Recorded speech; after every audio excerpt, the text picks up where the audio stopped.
dangukeun ieu syairan, syair tentang percintaan, dua insan hubungan,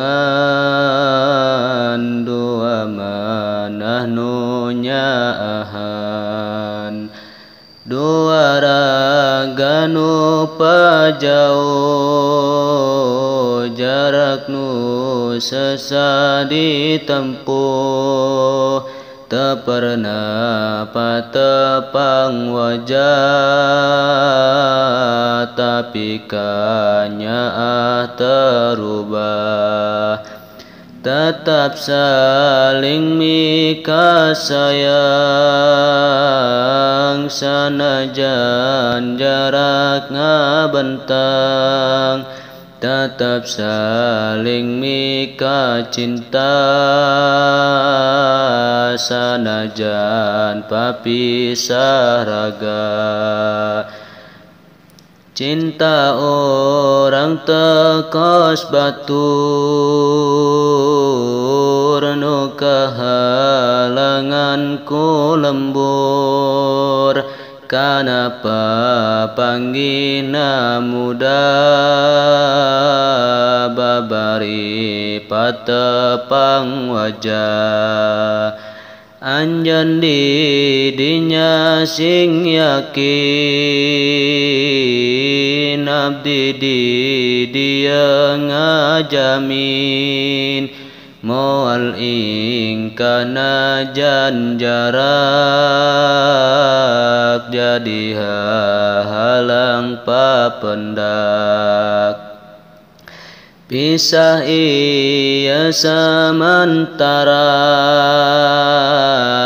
pasti moal salamina, pasti bakal datang waktu, abdi reng anjeun patemu. Pertemuan nu abadi, dua raga nu ngahiji, dua manah nu menanti, pertemuan nu hakiki, nu moal deui papisah,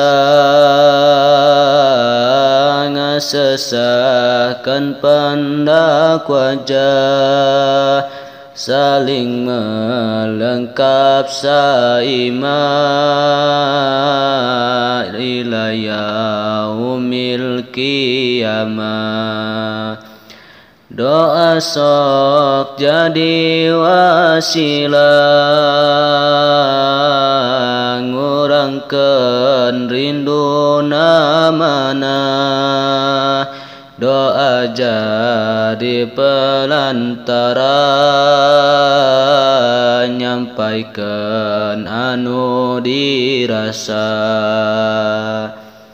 Anjeun moga hanta jenuh,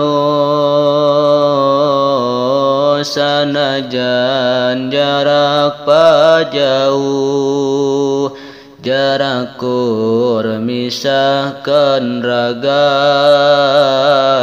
teu misahkeun dua raga.